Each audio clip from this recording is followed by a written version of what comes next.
આજ રોજ અમારે સુરત ખાતે બનાસકાંઠાથી અહીંયા જે વિદ્યાર્થીઓ રમતગમતમાં અહીંયા વધાર્યા છે મેરાથી, બનાસકાંઠા મેરાથી, ત્યારે અહીંયા જે અમારા ઈશ્વરજી ઠાકોર છે, વિરમણજી ઠાકોર કે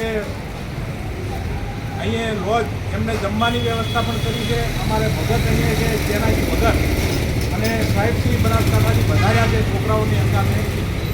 અને અમારે ભાઈ ઇકો જે આ છોકરાઓને સાચવીને લાવે અને લઈ જાય એવા સાહેબશ્રી પણ અહીંયા છે.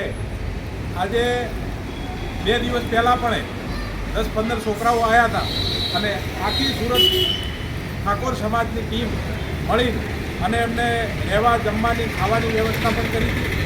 આજે પણ 10થી 15 છોકરા આવેલા છે, એમને પણ રહેવા જમવાની વ્યવસ્થા પણ કરેલી છે.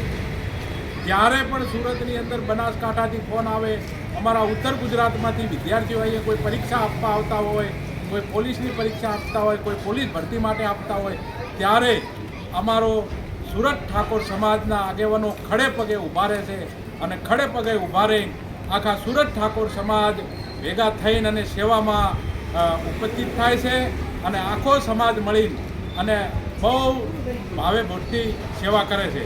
જય સદારામ બાપા. જય